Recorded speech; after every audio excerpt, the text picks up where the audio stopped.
Yeah, Beatcast, Beat for War, Art of War Media, resonate internally, shine externally. I'm sitting here with the Anu Men's Group.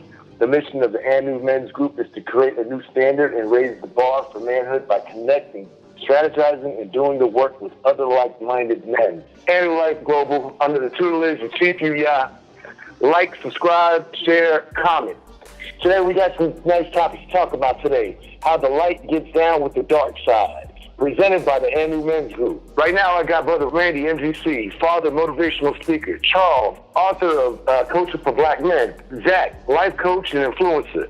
Antonio, visual artist. So what's up with y'all brothers? How y'all doing today? What's up, man? Hey, thanks for putting this together, man. Yeah, man. It's a definite honor to have you guys in the building with me. Honor is mine. It is definitely an honor to be on the line with such intelligent brothers, ready to build, move forward. I think these are not done enough, so I look forward to all that is shared today. Yeah, that's what's up, man. This is like the virtual barbershop right here now, man. Yeah. Get into the inner workings and conversations of men and manhood. This is some serious stuff. Straight fade. Looking forward to this. Straight fade. You know. So, Brother Randy, tell us about yourself, man. Tell us about yourself. Hey, so yeah, my name is Baba Randy, the MGC. MGC, in case you wonder, stands for Man of Great Character. Then which I've been crowned and appreciate and try my best to live up to. I am a speaker, motivational speaker, a life coach. I have a family. I have a woman, have 2 children, one on the way. So, I have some info to share and some wisdom to share about the family living and building with brothers and community. So I look forward to speaking with y'all. All right, wonderful. That's what's up. All right, no problem, man. I appreciate you being on the line. Brother Charles, man, why don't you introduce yourself? All right. Well, first, similar to what Brother Zach said, I just want to thank Brother Anwar again for putting this space together and encouraging our participation in it. It's always a pleasure to be in the presence of sound-minded brothers who are not only interested in making themselves better, but also, making the people around them better as well. So, one of the things I like to say is, if you want to be rich, you create better products. But if you want to be impactful, you got to create better people. And I think that the 3 other brothers on the line with me before, count Brother Anwar, are dedicated to definitely making better people. So that's an important thing. I'm glad to be in that space. As for me, my name is Charles Evans. I'm a business owner, founder of a business called Black Star LLC, where I do consulting, training, and coaching. Been doing that for over the last 15 years. I have over 15 years of experience doing that work. Started Black Star Consulting back in 2011. Always enjoying opportunities to work with great organizations and great people. My own personal commitment and purpose is to really learning every day from everyone. And I'm a true believer in every person's ability to create, the optimal situation for themselves. As it relates to working with men, the intersection of my real work and focus has always been on black people generally and black males in particular. So any conversation that's about that, I want to make sure I'm a part of that conversation. As Brother Anwar said, I recently wrote my first ebook, which is called Coaching for Black Men, Why Black Men Need Coaching, available on Amazon.com, where all big books in the world are pretty much at now. So that was my first venture into an ebook, and it's actually part of a series. So I will be writing 4 other books to go along with that series, which delve into what I would consider to be 4 key archetypes for black males. Last thing I'll just end with is just my personal mission, which is to live what you talk about, be your best authentic self, and encourage others to do the same. And that's what I'm here for. All right. Thank you, man. Thank you. Brother Zach, why don't you introduce yourself? Well, that was a very difficult person to follow. Brother Charles just laid that all out there. He let me know all that I am not achieving with my life. So what I'm going to Iron sharpens iron. Iron sharpens iron. Well, yeah, I appreciate him being on the line because this blade is dull. So you say your network is your net worth. And I am just happy to have a brother like him in the circle that will push me to become a better person. My name is Zach Snow. You can catch me on Instagram, Facebook. You can check me out. I do certain videos. My whole thing, though, and my message is just go beyond your fear. And don't just take what somebody has told you, the society, what it is, or what, and you take it and you just run with it, but just look again. If you think you saw what you thought you saw, look again. If you think you've seen it all, look again. And if you look again and you look at it with the or go through it with the fine-tooth comb, or you look under it through a different lens or a different shade or a different color, you might see something other than what you saw the first time, or other than what somebody has told you that it was. And now you can look at it and say, hold on, let me make a different decision with your life, and going beyond the mundane, going beyond what everybody else is where they're at. Then you can kick it in, eat late, eat fat. So get up here. Wonderful, wonderful. Brother Antonio, man, last up, man. Tell us about yourself, brother. All right, good night. Name is Antonio. I'm an artist, a visual artist from the Bahamas.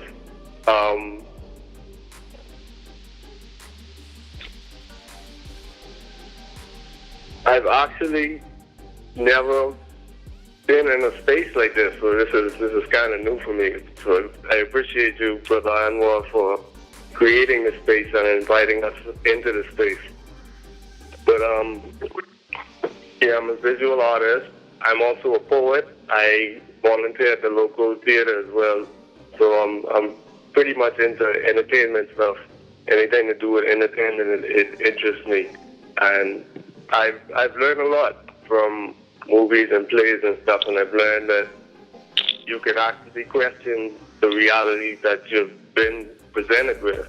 Like, whatever you've been presented with since birth isn't all that there is. So that's always been a strong crux of the way I've moved through the world, and it's led me to spaces like this one. So I'm just thankful for the journey. Awesome, awesome. Yeah, we got Brother Obadina on the line. Brother, tell us about yourself. What's happening, everybody? Brother Obadina from Columbia, Mississippi. I'm currently residing in Atlanta, Georgia. Right now, I'm in the process of learning to become a farmer and learn about sustainable agriculture and green infrastructure. Former athlete, father of two. What's interesting about this journey is, everybody got their own personal mission. But my thing is, produce what you consume. And the only way to do that is to make sure you know what it is that you consume and produce it yourself. And what brought me on this journey is when I had my first son. I said, I think it was Marcus Garvey who said it. He said, you cannot love the tree and hate the root. So in order for me to be a complete man for my son, I had to embrace my African side as well, and it brought me here with the brothers. So right now, iron is sharpening iron. They done created a monster so far. Awesome. That's what's up. So that's what's up. So today, man, we got a good topic that we're discussing, titled "How the Light Gets Down with the Dark Side." Pretty much, in layman's terms, is how men operate in society, how we bring the light into the darkness of the society, how the light exposes the things that are in society and creates what we actually perceive here in society. So, with that being said, we're going to get into the first topic of the four that we have up here, manhood development. So I'm gonna ask Brother Charles to tone in, since he has written the books on coaching for black men, and manhood development is probably one of the most important things that we need to do in our society. There's a lot of brothers young children, young boys that are ready to become men, but they just don't have enough men around them, or they don't have the right men around them. So, Brother Charles, go ahead and tell us a little bit about that, and we'll just follow your lead, brother. Okay. Thank you very much for that. So let me just start with saying this. So two words that people find it very hard to define are like what it means to be black and what it means to be men. If you're a black, people try to tell you all the time what it is to be black. You're a man, people try to tell you all the time what it means to be a man.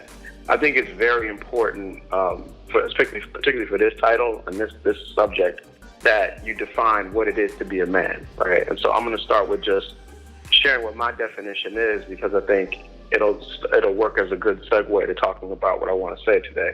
So my definition is a man is, number one, a man is born physically a man. He speaks with clarity and thoughtfulness when it is not convenient. He does the work that must be done for himself and his community and works to protect the things and people important to him. He leads his family and community by modeling courage and concern. He gives respect to all people and has a special love and appreciation for his ancestors, family, and people. So I want to start with that because it's like, I think if that's the definition I'm working from, I think that helps me to work and figure out, okay, that's what I'm building towards from who I am. Now, when we talk about manhood development, I think one of the first things you got to realize is that a lot of young men don't go through any kind of manhood development process. Unfortunately, we don't live in a society that values true rites of passage. And I know that, many people have gone through, what are called rites of passage kind of things, but the whole purpose of a rite of passage in a traditional sense was to have a young man go through a very trying and public activity, whereby when he came out on the other side, the community would recognize him then as a man. So he had to make a transition from what it meant to be a boy to what it meant to become a man.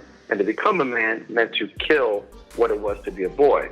Now, most of us don't go through that kind of experience. What we found is that you go through a lot of maybe pseudo rights. So, you'll have situations where young men get taught how to tie a tie, or, they'll get taught like how to go through a job interview or something like that. And those are not the same thing as what I'm talking about. And they also have a certain kind of cultural bend and lens to them that is really much more capitalistic than it is ritualistic. And so because there's an absence of a real rites process, a lot of young men, our development stops at a certain point, because to become a man is two things. One, it's a process, and two, it's a choice. So if you don't make the choice to go through that process, it's very easy for you to stop where you are. So you can get a person in their 30s, 40s, 50s that really still thinks, acts, and functions as if they are a young boy. And this is the problem that we see a lot of times in our communities right now.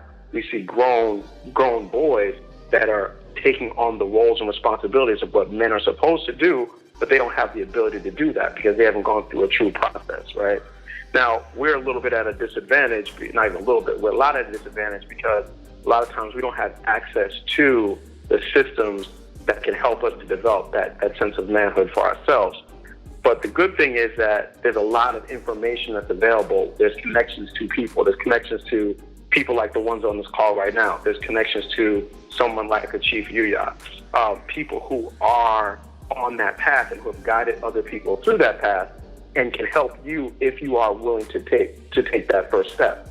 Now, to take that step, you have to be a person that has humility, because humility says two things. It says, one, I know that I don't know everything, and two, I know that I need help. Now, if you can humble yourself and say, I don't know everything, and I do need help, then a person can present themselves to you who can help you to develop the things that you need for yourself. And in this case, when you're talking about becoming a man, the only way you can become a man is in the presence of other men. So it's like when Brother Obadina said, this is iron sharpening iron, that's an expression that makes a lot of sense even into this conversation. Because you need iron to sharpen iron. You need men to build men. You need men that build men in order for there to be more like us. So, when we talk about manhood development, we have to think about it in terms of it's two things. It's a choice and it's a process. So you got to be willing to make that choice that you want to be a man, and then you got to be willing to engage in that process. So I think that's what I would start with for manhood development. I would definitely open it up to some of the other brothers to add their comments as well. Then I have a couple other things I want to touch on. Yeah, that's awesome. That's awesome, man. Who wants to speak on the next? I will jump in. That was a great, and impactful, information that you gave, Brother Charles. Thank you for that. That's a great depiction of, what we see, today in, in our society, for sure. And I also did want to add that my take on manhood development includes everything that Brother Charles has mentioned, and also adding that I see that the impact that a man has once they reach that training, or receive it, I should say, once they receive that training, it's quite different from the impacts of what a boy has, and in order for us to really obtain that sense of community, it's going to be through a group of men who are backboning that community and coming together with families, and that's what you really would utilize to create that infrastructure, so one man at a time, if we are creating one man at a time, before long you have a group, and what that group is able to do, once they have that power, once they reach that self-confidence, what they will be able to pull out of themselves, with that sharpened iron, will be very impactful. And, that's what I would deem as, nation building, a very critical key to nation building, meaning that without critical meaning that without a man, you do not have nation building. Without that, that critical key, you simply just have a closed door. So I did want to speak on the fact that, the parts of manhood development, that I see, that are very necessary and which are lacking in our society here in the United States, is that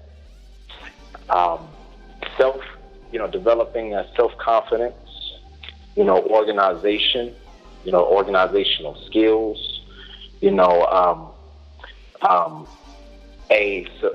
I shouldn't say suppression, but more of a development of the ego, because the ego is not necessarily a negative. It's not a negative, thing. It's necessary to have, but having it in balance is something that, we hardly witness. We hardly witness with many men, in our society, especially being that, melanin-rich, folks take the most damage. And, if you have any type of, knowledge and, understanding of psychology, is that, the ego is about survival. And so the ego takes over in order to protect itself. So, in many cases we have persons who are egotistical, and that can be demonstrated in many different ways. It can be, a person who is, too humble, meaning that they lack confidence altogether. Or it could be a person that is overconfident, meaning that they have,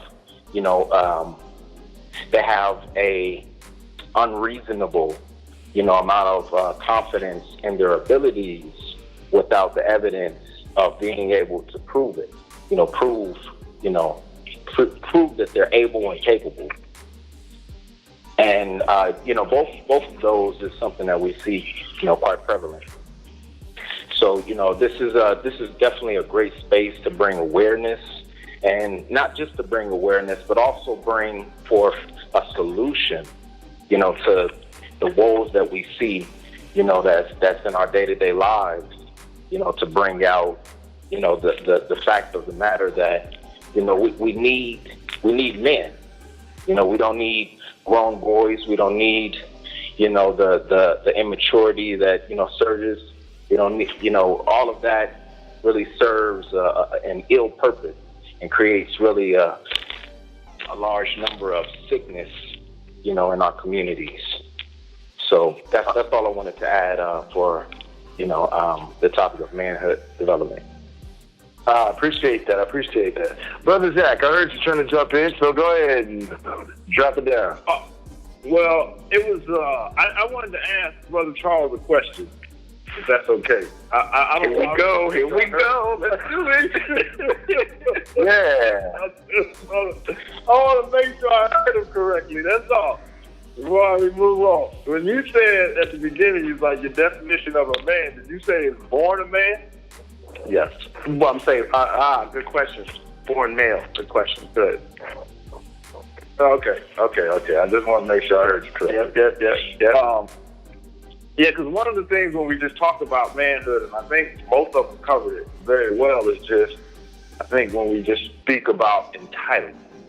And entitlement says that now one can stand up and say, we live in a society that one could be self-appointed, or it's not verified by anybody. You haven't done anything to say that you have now reached the point of manhood where you're able to carry on certain tasks, certain duties, and certain things that you carry out throughout a day-to-day living. Whereas now somebody can just stand up and say, well, because I had to pay a bill, or because I, like he gave an example of tie to tie, or I know how to go for a job interview, so now I'm a man.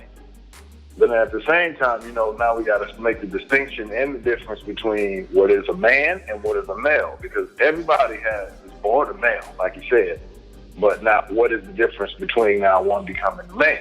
And a lot of times it's, again, missing a lot of men who are around who maybe not be able to be of guidance to some people because they just don't want it. Because I'm not going to sit here and say either, though, that, they're just not there and they're letting go of their responsibilities. There's men around. Now, it's just a matter of now, again, what they covered is just, are you willing to humble yourself and say, I do not know? And in order for me now to expand, and in order for me now to grow and go beyond the position of where I'm at right now, so that I have to ask questions, okay, and be able to take some constructive criticism, and not be able to sit there and say, hold on, man, this dude are you attacking me? Are you bashing me? There's a difference between somebody attacking and bashing, and then somebody giving you constructive criticism. Because as a man, you're going to have to harden yourself a little bit, because this world is not going to give you everything that you feel it should give you. Then things are not just going to be handed to you. There was a quote that was in Manhood in the Making. I think, I forgot the name, but it was just saying how the dove is lovely to look at, but the sky belongs to the hawk. So in this world that you live in, you better learn how to grow claws. And that doesn't mean you catfight, though, and being led by your emotions. The only way that you can control your emotions now is through knowledge. Knowledge of now knowing your situations, of where you're at, what you're going to do, and what you were put down here and designed to do, so that therefore you can start to move throughout the world with some assurity of who and what you are. And then now, once you start to move throughout the world as a man, well then everything else starts to open itself up to you, where you see where you fit in and everybody else can see where they fit in around you. But if you don't know that, now it's like total chaos and confusion, or kind of what you see when you look around the world today. And people going back, like everybody, you can just figure it out, or you just get a participation trophy. And as long as you participate in this society, you are a winner. No, you're not. No, you're not. You're going to have to work. You're going to have to climb. You're going to have to tie up your shoes. You're going to have to get beat up. You're going to have to take some scrapes, some bruises. And the whole thing is, yes, there's going to be mistakes that are made, but make a new mistake. Don't keep repeating the same mistakes that have been done over and over and over again, because then that's that whole thing of insanity. But as long as now, but again, that's the whole thing of now one humbling oneself so that they don't have to try to figure it out themselves and listen to people who are further along the path, so that therefore now we can start to open up and move in some better direction. Awesome. Brother Antonio. Go ahead, brother Obadina, since you're up on the line. What's going on, brother? Oh, not much, man. Just listen at this golden conversation, and I think I've eaten enough humble pie, kind of like put one and two together based off what I've learned from the group. But I was listening when Brother Zach had said that I listened to Brother Charles' definition of a man that he defined, and I was paying attention when Zach asked him, are you born a man, and what makes you a man? And from my observations and from the teachings of the Anu brothers, to me, what a man is the one who defines his own reality, because the definition of a man is culturally relative. So, for example, there are Inca tribes that when a married couple has a child, the uncles and brothers are the ones who take care of it in case the man leaves. So the manhood is based off your ability to take care of your children, your children from your sister. Whereas opposed to other cultures where manhood is based on the ability to make sure the woman takes care of the child. Or, in other cultures where the manhood is based off how emotional you can be and get. So from what I understand and what I've learned and picked up from the Anu Nation is that, true masculinity from an Anu perspective are men who are able to define their own reality based off their culture that they prescribe for themselves. So what's a man to, Yimbo ain't got nothing to do with what a man is to an Anu man. And based off the culture that you have prescribed to yourself, that's the definition and the only definition that should be important when it comes to true masculinity from what I've learned from the Anu. Awesome. Thank you. Brother Antonio.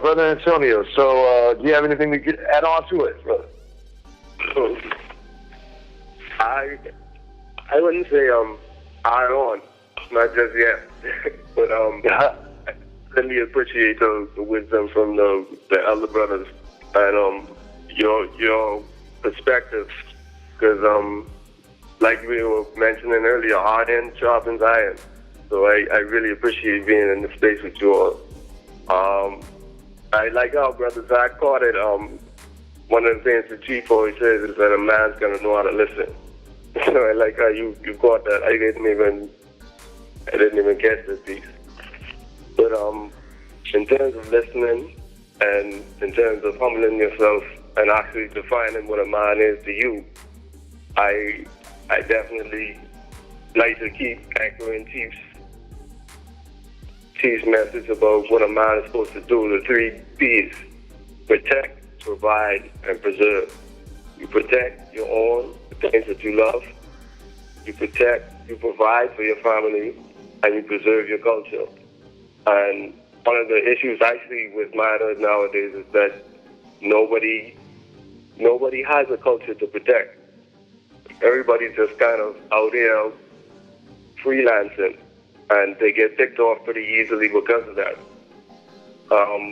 In terms of culture as well, your culture defines what a man is. There are things that you have to do that are kind of universal, but there are things that are unique to your culture as well. Another culture's definition of manhood may not work for you, and that's a problem when you're living in a foreign culture. Western society is Western culture. Like, that's what they practice. But we don't know anything about culture. We don't like to know anything about our culture. So even in terms of what Brother Obadina said, you can't love the tree and hate the roots. We don't know our culture, we don't know our history, and so in order to move forward, we're going to have to look back and understand what worked in the past, but we also have to adopt new things and adapt the old things so that they can work for the future. So that's what I like about Manhood mostly. It's that expansive masculine energy. And we can't cultivate that, like Brother Zach was saying, if you stop, you haven't gone through anything.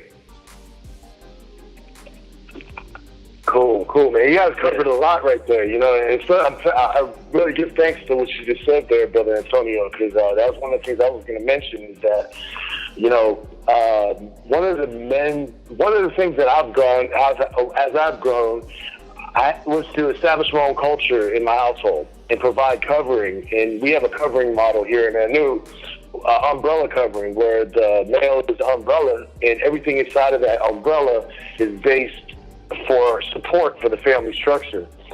So I'm going to move into the next topic, which is going to be relationship building. So, Brother Randy, you know, since you have a wonderful family, beautiful family, got one underway, tell us a little bit about how the relationship started and what were some of the key points for good, healthy relationships. Mm-hmm. Well, and, you know, this is key to any relationship. What I'm about to say is communication, you know, is a very key factor. You know, you have to be able to communicate, you know, effectively. And what that in essence mean is that, you know, you have, as a man, you have to be able to, express yourself without the overcoming of your emotions. You know, so you have to overcome your emotions in order to express yourself, and remain, valid.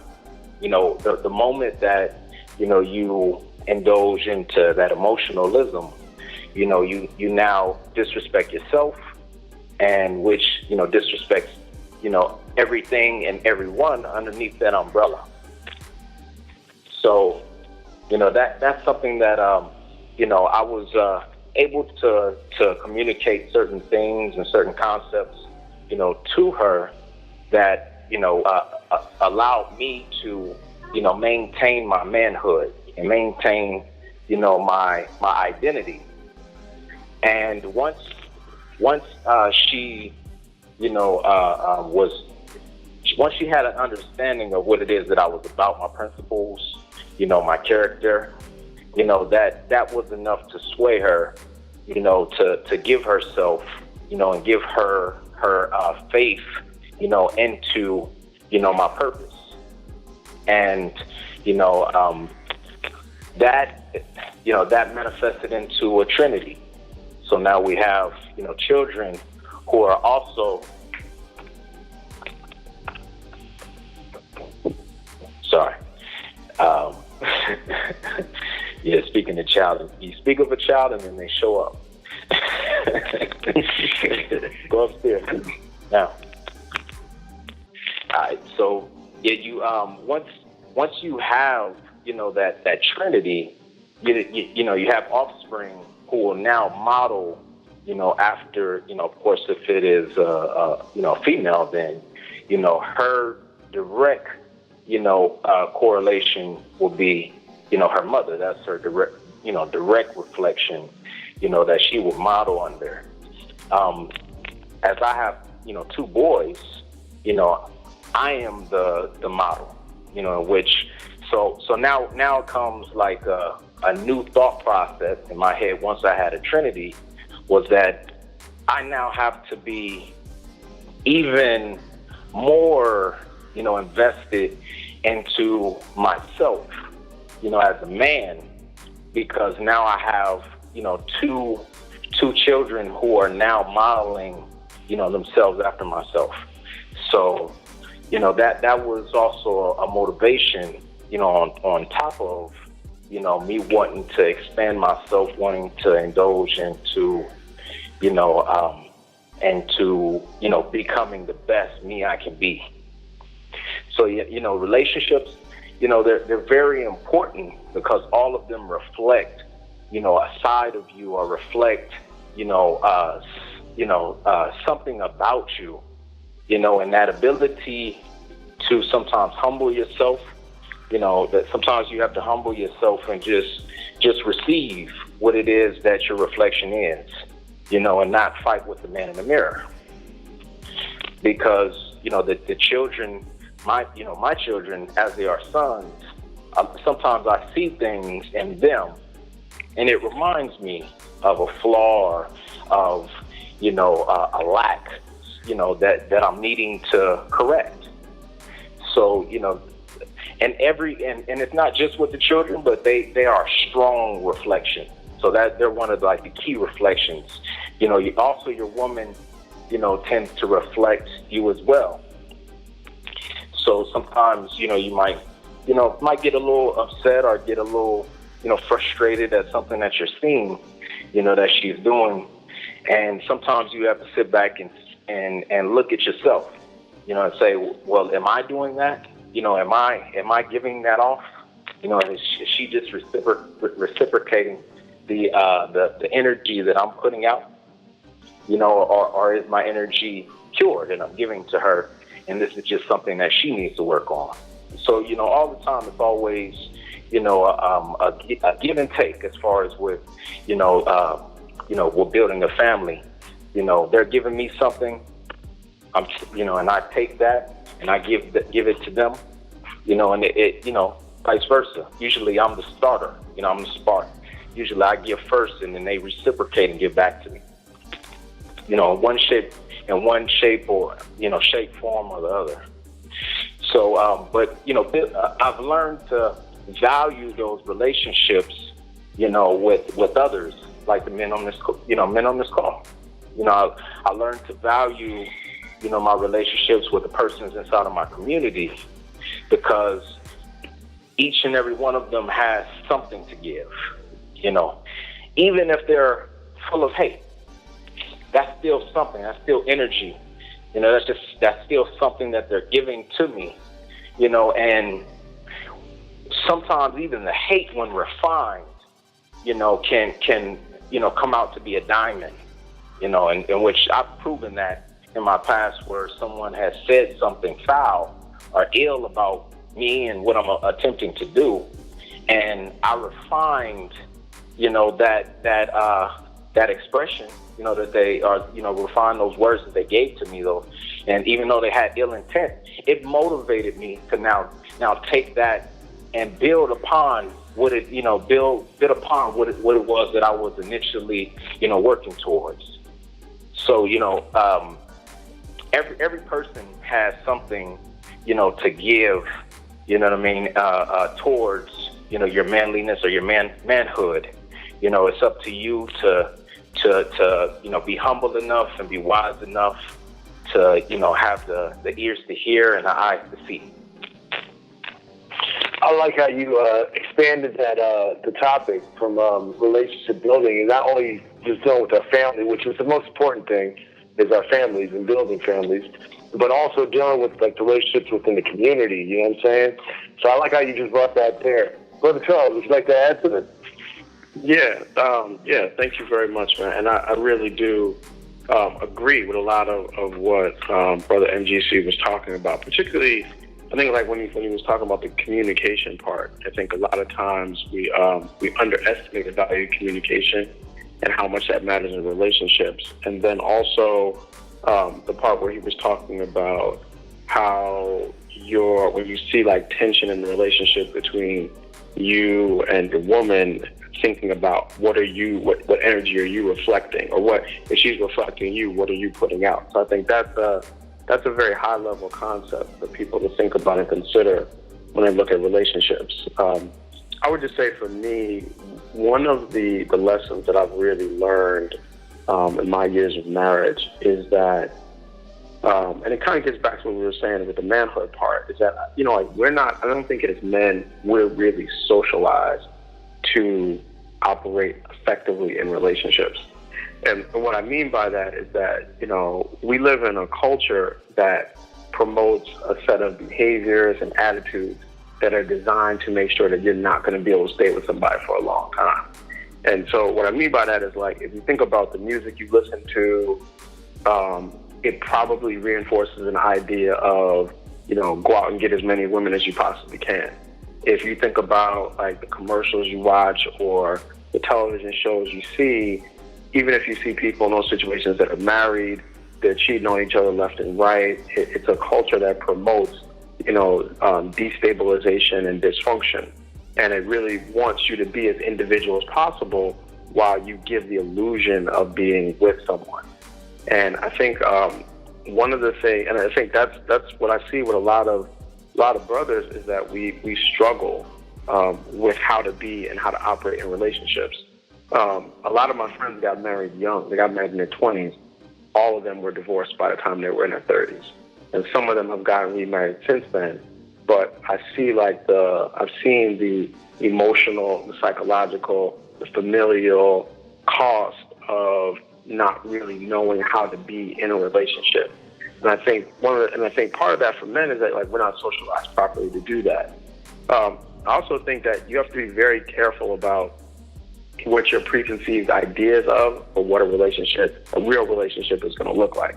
So, in the beginning of your relationship with anyone, that first 3 to 6 months is unlike any other part of that relationship. That's when you're making love all night long. Everything the person says is interesting to you. It's just funny to sit next to them. All their jokes are funny. That's a part of a relationship. But, at some point you kind of get out of that dating phase and you move into something that's more solid. And that's when it's not really going out all the time. It's not jokes all the time. It's not sex all night long. But then it starts to become, if you're doing it the right way, it starts to become like family development. And it starts to become well, what are we trying to build? Where do we want to be in 20 years? How do we get there? If we have children, what are the values we want our children to have? What do we want our children to think like? What do we want them to believe? What do we want them to be schooled? How do we want them to be educated? And these are not sexy ideas, but these are the vital and important parts of what it means to build a family. And I think, the society and the way that we're socialized kind of keep us in the game playing kind of phase of things. So, for a lot of times, once things start to get real and serious, there's a lot of men and a lot of women, or a lot of males and females, who are not prepared to handle that level of relationship.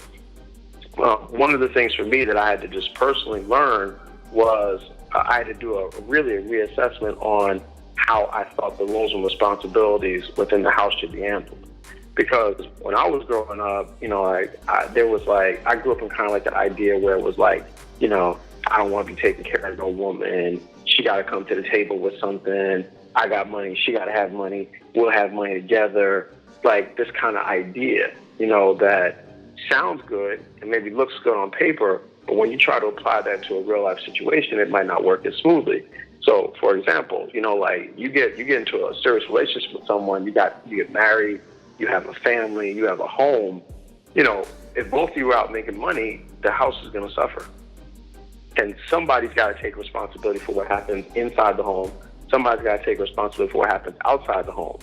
And if you haven't really thought about what your real values are in terms of those ideas alone, it's going to play itself out in your relationship.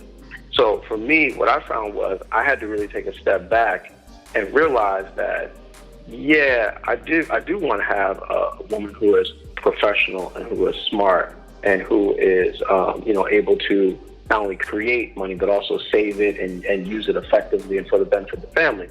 But I also want to make sure that my house is taken care of, or our house is taken care of. I also want to make sure that there's food when my child wants to have food.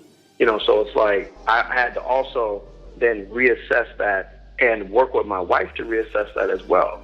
Because it was if the responsibilities of everything in the house became her responsibility, then everything outside the house became my responsibility. So it's if there's a situation that something needs to be cleaned and it has to happen inside the house, she handles that. But if something breaks down outside the house, or, if there's a contracting issue, or a tree needs to get cut down, or somebody's got to get on the roof and clean out the gutters, or whatever the case may be, all these non-sexy domestic functions, then that's my responsibility. When the contractors want to make phone calls, I answer those phone calls. When somebody comes to the door, I answer the door. I got to also take on that role as well. If my thing for her is, okay, you got to make sure that the clothes are clean, or you got to make sure that we get food because you're going to the supermarket. So I think one of the things that I think is huge in relationships is really, really being honest about what your values are, what you really want, and then communicating that during the dating process. So that way, once you get into a real relationship, and for me, a real relationship is when you and somebody are building a future together and a legacy together. Once you're in that mode, that's a real thing. And if you're really able to get on the same page in terms of what that looks like, which is going to require a lot of deconstruction of a lot of nonsense and garbage that both of you have been taught, then I think you're in a position to build something that lasts and something that's valuable and something that can be special. Those are some really key points that you just brought up, brother. We're actually getting into the second topic that we had also was family and the commerce development. It's funny that you say that because, one of the things that we learn here in ANU is family is economy. And that is our commerce system. That is our wealth. Our children, our wives, those are the valuable jewels and valuable treasures that we have. There's a story about like how the tribes used to handle their homestead. The young warriors would be out far away from the village, and if any intruder or any person came towards the village, the young warriors would meet those visitors first. They would find out what they want, and then they would take them, if it is something that's justified, they would take that visitor to the king. And then the king would determine whether the visitor is allowed to come into the village. So, it's just with that, and just the ending of it is that the king would allow the visitor to see the treasures, and the treasures happen to be the women and the children. And, that's just kind of a layout of how I believe like your home should be.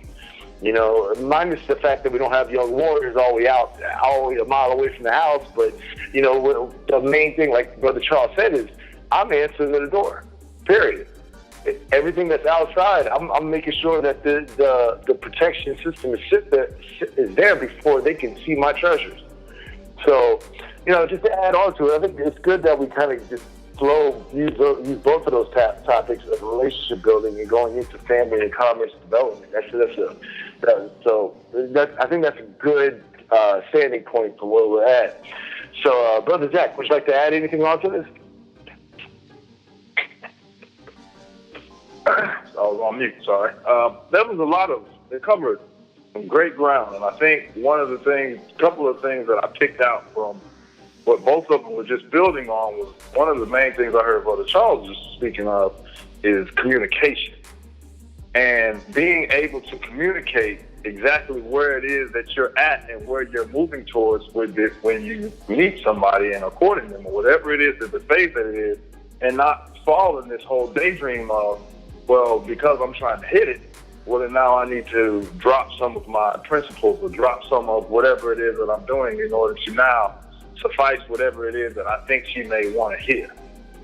And then once you start to do that, you start to fold in on that. Well, then now it becomes a whole cluster F of when you're moving forward in the future. Whereas then if you say this is what it is and this is what I'm doing and this is where I'm moving towards, you're going to have to be able to take some of the harsh winds of reality of saying, she might start saying, I'm not interested. Okay, fine then. But see, though, you got to know where you come from and know where you stand and saying, you know what, you don't move and act off of a deficiency, but you got to move with the feel of abundance, of knowing that, you know what, even if this person is here, this person is not, I'm going to be fine either way because I'll just get another one. It's not that big of a deal. But when you start to hold on to and start to move from a place of lack, that's when you start to drop everything that it is that you should be moving towards in order to now lean on maybe a society or whatever it is that you've learned in your music or something like that, where now you start looking for these feelings of I get chills up and down my spine and all day she's on my mind and I just can't get her. I want to be with her all the time. Now what? Now what are you doing and what are you moving towards? Because if you drop what it is in your purpose, because I'm one that if you're going to get married, marry your purpose. Because when you don't marry your purpose, and you lose that. I've seen a lot of brothers who now all of a sudden they look like Michael Jackson, talking about, oh, baby, give me one more chance. And running after a female when the female was only with you because she liked you because you was moving in a direction and was chasing your manhood. But because you dropped that in order to keep her, in order to try to keep her by your side, now all of a sudden she doesn't want you, and now that moon is bigger than the sun because you're not being that sun. And then it goes to what now Brother Randy was saying, was just because even those children, which they're going to be a reflection of you. And those children now are going to reflect your light. What type of light are you giving off that they're going to show you some of the deficiencies that you have? Because it's not what you give to a child, but it's what you can leave inside of a child. And the best thing that you can leave inside of a child is healthy culture. And I remember Brother Charles told me this a long time ago, one being without a culture is like a banana without a peel. You are susceptible to any and everything that goes on around you. And if you're not standing in who and what you are as a man, well, then now that family is going to be susceptible to any and everything that goes on around you. And the best thing that a man can do is now show and lead by example so that those children can follow and now say, you know what, I'm like this because my dad was like this. And now it's a lineage and a line that now you have to uphold. No different than when you walk into a football, when you go on recruiting visits or something, they always show you the people who were here before you. Or they show you a ring of fame and the people, and look at these great players that were here. And you know, you're like, man, so-and-so wore this jersey, so-and-so did that, so-and-so did that. So then now you get it inside you that now I have something to uphold if I'm now carry on this tradition. Well, it's no different than now if you're in a family. You see, then that's one of the things that in a rites of passage, one would have to learn the history of their family. So that when you learn the history of that family, you start to know what you, as a successor, you know who you're succeeding, who was in front of you, so that you can build on top of that and move this family even further along than where everybody else has gotten up to this point. But if you are void of that, if you are void of now where you want to go and what you want to do, and now you're just put into this whole vacuum of saying, you know what, y'all will figure it out, well then now you look around and you get what you get. So I think the two brothers, when they was talking, they hit some very, very potent points that willfully everybody caught as well. Yes, they did. They did definitely hit some very good key points. Brother Antonio, would you like to add anything else to this? I really appreciate what the three brothers ahead of me were saying about all of the points. Just all of the points they were hitting. You guys hit a lot of points. You shed a lot of light on the economy in the home, what it means to be a man, the roles that we all play, and when it comes to the subject of communication, and like Brother Randy was hitting on, the people around you, the people you form relationships with, people that you attract, they're vibrating on a similar wavelength as you. So it's not just your children who are a reflection of you, it's also your environment. You always have a diagnosis in front of you, and your actions are the medicine that it takes to bring you back into balance. But if you don't have that manhood intact, if you don't have experiences like the rites of passage or certain types of hardships that you have to overcome through willpower and determination and being directed, then you're not gonna have a sense of your core. You don't know up and down. You don't know your behind from your elbow. So how could you actually look at your life and say this is healthy if you don't know what healthy even is? And I think that's one of the major problems when it comes to relationships, when it comes to manhood, when it comes to identifying a woman when you see one. It's understanding what we are and what our roles are in relation to one another. Because if I'm making Kool-Aid, right, to make it real simple, I have to put separate ingredients in, but I have to make sure I'm choosing the right pocket. I have to make sure that white stuff I'm pouring in is, if you're using the white stuff, the white stuff that I'm pouring in is sugar and not salt. I have to examine all of the ingredients before I put them in. You get used to it after a while, but when you get to more complex things like combining one person who isn't just that personality they present to you, they're also who they are with different people around their community. So you have to watch how they talk to children, how they talk to men, how they talk to women, how they speak with their elders, and how all of these relationships around you are formed. But if you're only, like a lot of people when they meet and they start dating, they keep each other a secret. Like they don't want anybody to know that they're dating.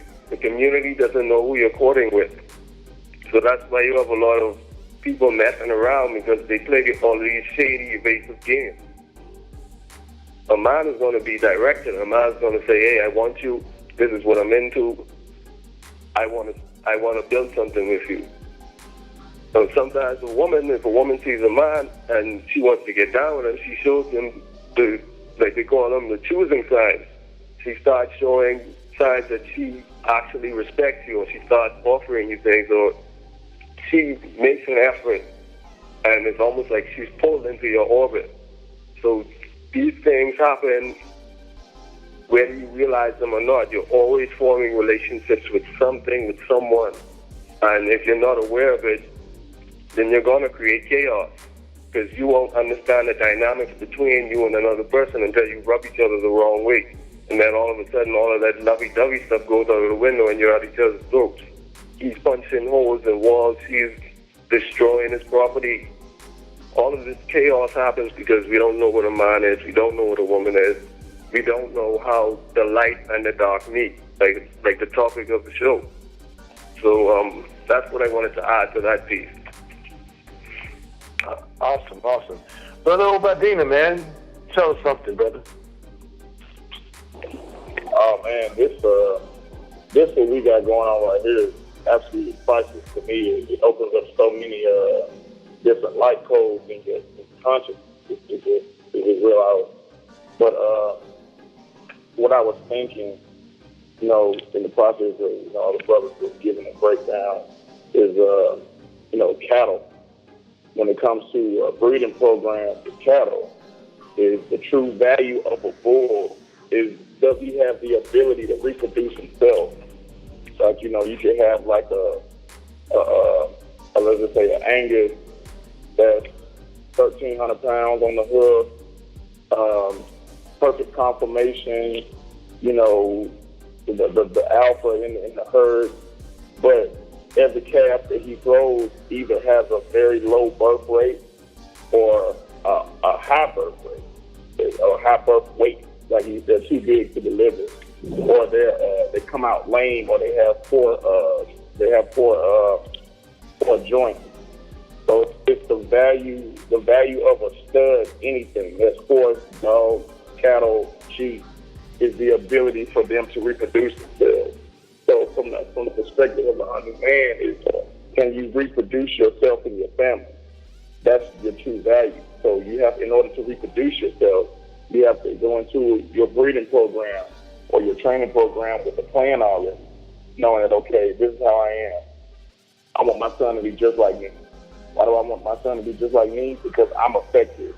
You're not going to find nothing else like this. So it just shows the importance of, being able to reproduce yourself and your family, and everybody knows that's around your family. Like Brother Antonio just said, like anybody who is involved with you is going to start walking, acting, talking, thinking just like you. And the true salt of a man is to be able to do that. Awesome. All right, great, man. So with that, man, let's get into the last point that we got to make. And that's going to be into the perception and the reality of the man's duty to the community. So the perception and the reality of the man's duty to the community. So how do they perceive us and say that this is what a man's supposed to do? And what is the reality of what a man is supposed to do inside of their community, their family, their nation? And I know we covered a lot right now, but for the last point, let's close it out with a bang. So, Brother Zach, let's start off with you right there, because I know you got a lot to say about this one. Well, as a man, you're going to have to know now who gives a damn what somebody perceives about you. If they're not a part of your community, if they're not a part of your culture, then who cares? And you have to understand that, and you might look around, and if you start leaning on perception, perception is not reality, but rather perception is a situation that one has put themselves in. So if you have put yourself in a situation, that means you get the hell out of it.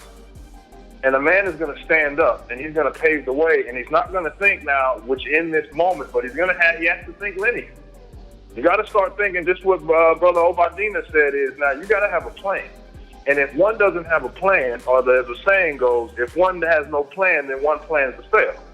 So what is that plan that you have that you can now start to tread the path of saying, this is where we're going and this is what we're going to do? Because if you look outside of your window and you start to look around in the community and the dilapidated buildings and people, having all of these different issues, and you're not doing anything to reclaim it, and you're not doing anything to stand up on your own 2 feet to say, this is what we're going to do and we're going to take back our community, you now have to look yourself in the mirror because your manhood now is coming into question. If you're just going to stand there and do absolutely nothing, and you're going to tuck your tail between your legs, well, what the hell were you born a male for in the first place? Like, you have to be a man despite of what everybody else is going to say about you. You have to be a man despite you might be getting hurled and saying that you're sexy. You got to be a man despite somebody saying that you're now chauvinistic, which half the time when they start saying these things, they can't even define it in the first place. You have to be a man despite. And being a man, you just got to stand up. You got to grow up and say, you know what?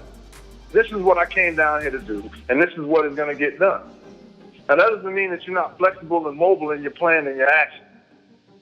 Because now one can't keep trying to run through a brick wall, but that's when you come and build with other brothers like-minded people who are on this call that now you can start to bounce ideas off of. You can say some of the things that are hanging you up, some of the things that are holding you back, and then somebody else might give you some insight or something like that, because you can't be on the front line all the time because you'll run yourself crazy. But this is why these things are so meaningful, just to have other brothers who now you can talk to and build with and say, okay, now you come back, divide the pen, re-strategize, rethink, and then go right back out there and get back to work and get busy. But if we got to look at it, then a man at the end of the day and at the beginning of the day is knowledge, period. So that means now you got to be a thinking man. You're going to be playing chess all day long. But now you're thinking 3, 4, 5 moves ahead. Whereas if you're just playing here and somebody else is, well, then now you're going to get caught up in a trap. And then now knowing that, if you know your knowledge, then you know how to even find a better mate, which mate means match, is now, because then a woman is going to be powerful. And that power is going to how you get things done. But that power is absolutely nothing if it has no direction. So now what are you directing? What are you moving? And what areas are you starting to command in your life? Because if it's nothing, well, some of you don't deserve a mate. If we're just going to speak on it. So now it's in the sense of, what are you doing? You have to be a studying man. You have to have other people around you that you can now start to build with, that you can start to again, what we said in the beginning, iron sharpens iron. You got to make sure that blade is sharp and ready to cut at any point in time. But then now it has to be directed and it has to be focused, because a lot of times if it's that quote unquote, what some people like to say, toxic masculinity, is usually when you see somebody has grown up with no men around them in their lives. And now they're led by their emotions, and their emotions start to go with any way the direction the wind blows. So therefore now somebody, he looked at me wrong, so now we're going to fight. Really? That man stepped on my shoe like this shoe is now damn a landmine. And who the hell is getting all the money from that shoe in the first damn place? So now where are you giving your money to, and what are you validating? What are you allowing somebody else to validate who and what you are because of that? So once you get a knowledge of the things that are going around you, now you can start to move forward in some surety again of who and what you are. But if you don't know that, well, then now you're going to have issues, and the whole thing is going to start to collapse around you, and you got to be careful. And the last and certainly not least is you better be careful of the seeds that you fertilize. You better be careful of the seeds that you fertilize. You better be careful of the seeds that you fertilize. Because there's a saying that goes, behind every great man, there's a great woman. But behind every man that fell, you best believe there's a damn woman that pushed him. And if you start sticking your piece in any and everything, and you start fertilizing some bad seeds, I've seen a lot of dudes getting taken down by some raggedy good rats, and they ain't got nobody to blame but themselves. That's so real. That's so real. Brother Charles, what do you have to say on perception and reality of a man's duty in the community? Okay, first of all, man, I you know what, man, I forgot how much I love listening to Brother Zach talk, man. I gotta just say that, like, that's some inspiring stuff, man.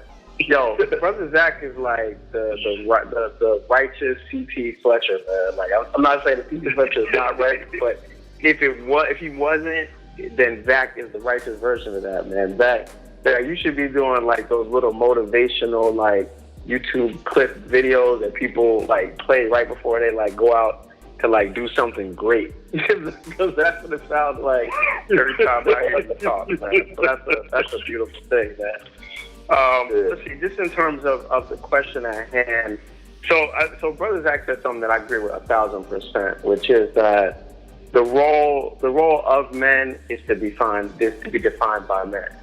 And, you know, we live in a society that tries to tell you what men should be, and a lot of that is presented and promoted to you through media. So, you know, like television is going to tell you how a man dresses, and if you on Instagram is going to tell you how much of a six-pack a man should have, and if you read the newspaper, it's going to tell you what you should and shouldn't do based on the idea of toxic masculinity or some other kind of concept and idea. But at the end of the day, you know, the men are judged by other men. And to Zach's point, which takes it one step further, men have to be judged by men of their same culture. So, you know, both Brother Zach and Brother Antonio talked about the value of culture. And culture is an important thing because what it means to be a black man is different than what it means to be a white man. It's different than what it means to be a Latino man. It's different than what it means to be an Asian man. And that's fine, because each of those ideas of what a man looks like is relevant to their community and relative to their culture. And so, you know, like when we talk about like the role of what is needed in the community, you know, talking strictly from the perspective of a black man, you know, our community needs the men to serve many different roles. One of the things that led me to write the book I wrote, Coaching for Black Men, Why Black Men Need Coaching, is to really start talking about like what are these roles that men need to play. And you know, like I define these roles as like the messenger, the warrior, the ruler, and the mentor. Now, I'm not going to go into that all right now because I really want people to read the book and engage in a dialogue around that. But I really wanted to say that, you know, it's important to understand that there are roles for men to play, and that for some of us, for a lot of us, we have to learn how to play more than just one role. If we lived in a utopic society, it might be enough for you to say, hey, these brothers here, they can do this. And these brothers here, they can be that. And these brothers here, they can be this. But unfortunately, when you look at the state of our community, number one, there's not enough men. And number two, there's not enough men to go around for the significance of the problems that we're facing. And so for those brothers that have their heads on straight and their hearts in the right place, it's like it becomes so much more imperative that you be able to do even more. And it's a heavy burden, but it's a heavy burden given to those whose backs are strong enough to carry it. And so, like, when we get together in a space like this, you know, the brothers on this call are brothers that are willing to step up and play those multiple roles. Even when we introduced ourselves, you see the brothers on this call do a bunch of different things. You know, you heard life coach, influencer, author, visual artist, music production, you know, poet, all these different roles that we have to play because they're necessary for the community. And it's because, you know, unfortunately, there's a lot of brothers who either cannot, are not able to, or have never been trained to play the roles and responsibilities that are crucial for the community that we're a part of and we're connected to.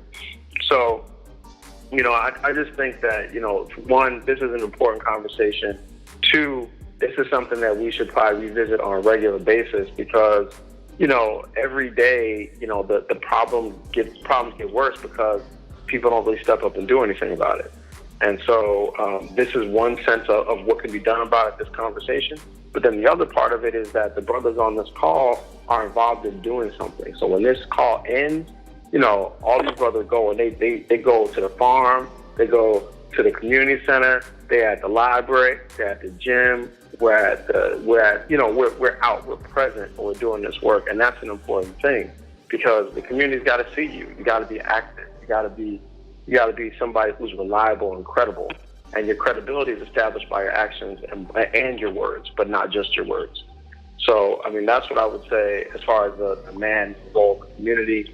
I thought what Brother Antonio said about, protect, provide, and preserve, that's a good summarization of it. I mean, that's what we got to do. We have to protect the integrity of ourselves and of our families. We have to provide for our families and for ourselves because, we need to make sure that we're taking care of ourselves too as well. And then we got to preserve the culture because if we don't, it will die out. And for many of us, probably wouldn't even care and don't even realize the value of culture to begin with. So for those that, have the eyes to see and the ears to listen, you also got to have the will to act. And that's what I'll say for that. Yeah, that's some true stuff. Choose a culture, or culture will be given to you. And in this environment, the dogs are telling you. The dogs are telling you, man. The dogs are telling you. They will let you know that here's the culture. Here's what you gotta live by, because this is what it is. This is what it is. This is the type of life and environment that you are. And if you don't have a culture on top of you, you have not developed a culture inside of your family, you haven't developed a culture inside of your nation, your community will be taken over by another culture, period. So keep on going, man. Let's keep on going. Brother Antonio, man, what do you got to speak on with perception and reality, brother? Man, Brother Zach and Brother Charles, once again, you guys hit on a lot of points, a lot of key points. I like what Brother Charles said about there not being enough men to go around, enough real men to go around, and that's true. And for the few that I can see in my community, it's really taxing on them, and it's almost discouraging. And the only thing you can do at that point is come to the realization that you have to create more men. You have to make sure that you can scoop up some of these young boys while they're still young and give them some game, and also teach them about honor and integrity. And having, Chief talks about having a warrior code, and things like that have to be more prevalent. I think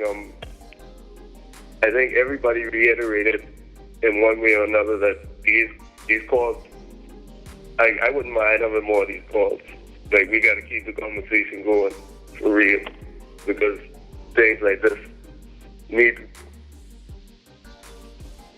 to be normalized to the point where we can actually see them as being natural. I was speaking with, I think, Brother Randy earlier today, and I mentioned that I noticed there's a close correlation between what's normal and what's common, and that's incorrect. Just because you see 500 people doing something that's sick doesn't mean it's not sick anymore. Like, what works for you works for you. And a lot of problems I see between the disparity between the perception of what a man is and what a man actually is you're being told what a man is what he is not. Like Chief said, every time Western society tells you to do something, you just do the opposite. And they're telling you what a man should be, but what they're telling you is the opposite of what a man should be. So I really see the attacks coming from that direction. You should know what's threatening to the dominant society, because that's what they're always going to attack. So the perception I see with men, the perception society sees men as, is that he's just a workhorse. He's just here to basically provide for everybody else. They're just batteries for society to run on. And you don't really have to care about them or do what they say. You just berate them, and they'll just keep serving you anyway. That's the perception. But the reality is, men are persecuted. That's the reality. Because they don't want you to create more men. They want you out of the house so that the woman would raise the boy to be the opposite of a man. Because they'll feel like the boy is going to be safer if he's not a man, based on the environment that they grew up in, the environment that they live in. So that reflects the sickness. Brother Randy, what you got to add on to perception and reality of what a man's duty is in the community? Yes, indeed. So, I'm a poet, as well as many other things.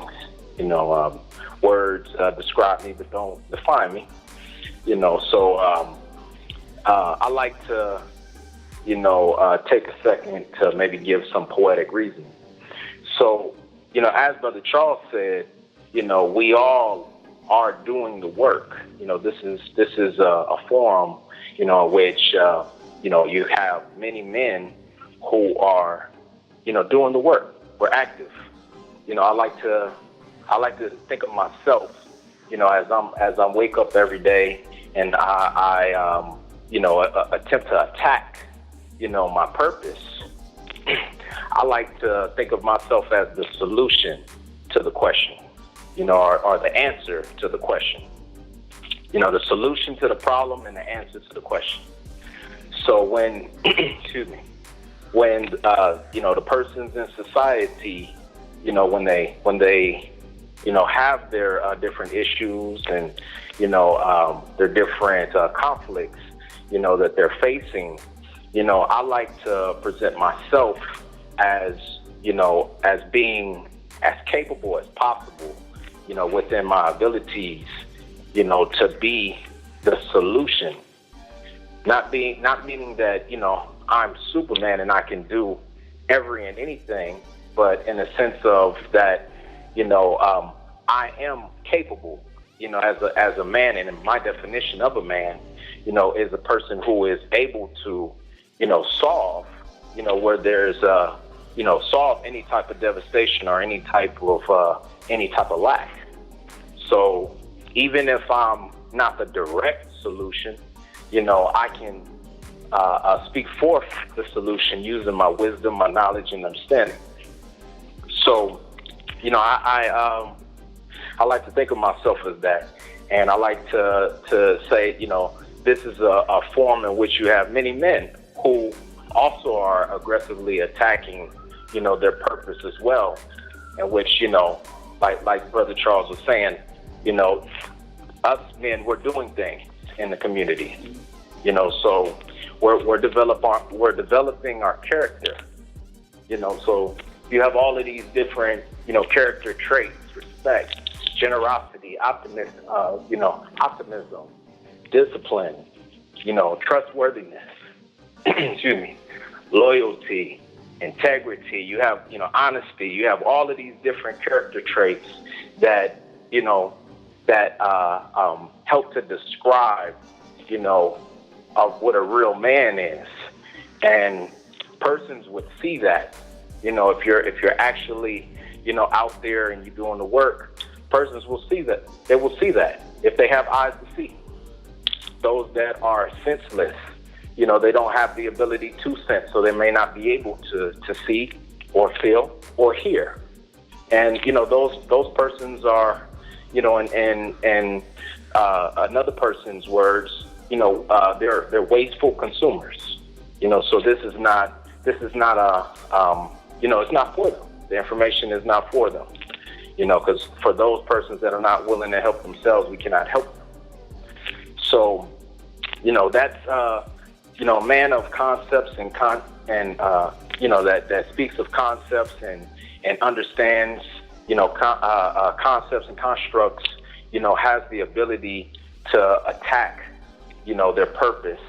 And that purpose is, both, for themselves, and it expands outwardly to the ones around them, affecting, everyone who they touch, everyone who they speak to, everyone that they listen to, everyone around them, throughout the community. So that's my take on it, Anwar. Awesome, man. Good answer. Good comment right there. Brother Obadina, man, go ahead and close it off with us. Perception and reality of a man's duty in the community.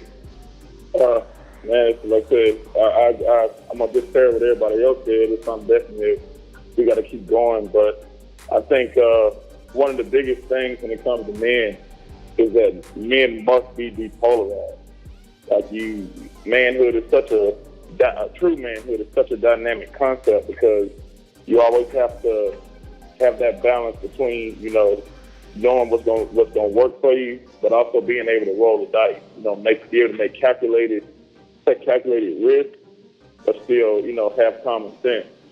So you have to be, that driving force, but you also have to sit back and listen. You got to know when to hold back, and then you got to know when to let the thing go.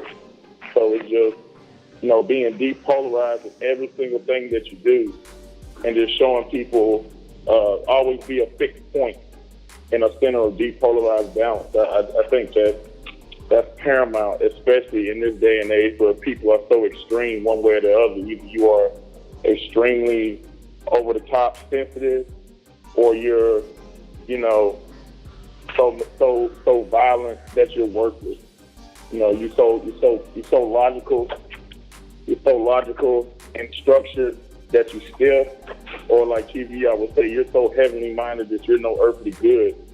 So it's just, as men, having the ability to maintain that balance and structure, amidst chaos, and being that fixed point, regardless of what you're doing. Great, wonderful, man. And I appreciate you, brothers, for doing this event and doing this BCast. Art of War Media, Resonate Eternally, Shine Eternally, SpeaksAboutWar.com, AnnuLifeGlobal.org, ChiefYuya.com, TheOrisha.com. These are all places and platforms that you can get to get that medicine, get that healing that you need, that internal psychology work that I think we need before anything, before we get into all the devices that we might use to embed inside of our spirituality. It's the psychology first. And I will say, with what my statement is always when I'm talking to brothers, that I'm speaking to the brothers, I'm speaking to the men, but it's dedicated to the women, because the women got to understand that there's men out here doing the work, and we need you to listen. When we say we want something like this, that's what we want. Don't let somebody else tell you what we want when we're telling you exactly what we want. So with that, man, I'll let the brothers tell y'all where to locate them at. I'll also put the links inside of the video in a place where you're seeing it at, so you can get in contact with these brothers. Stay in tune, follow. Once again, like, comment, subscribe, share, and we're going to go from there.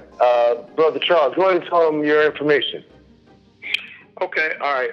First of all, Brother Anwar, once again, thank you very much for pulling this together. I second, Brother Antonio's, request that this is something that we do on a more consistent basis.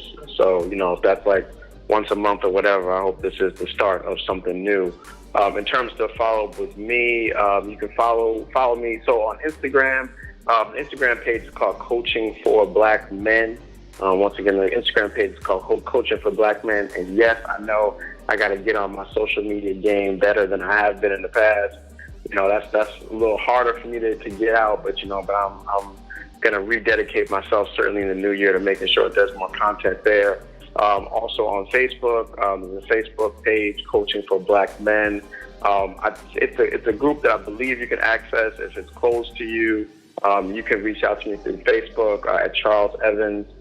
Charles Evans on Facebook. Just let me know that you heard this on here, and that you're interested in joining the Coaching for Black Men group. Also, if you want to send me an email, reach me through email, you can reach me at coachingforblackmen@gmail.com.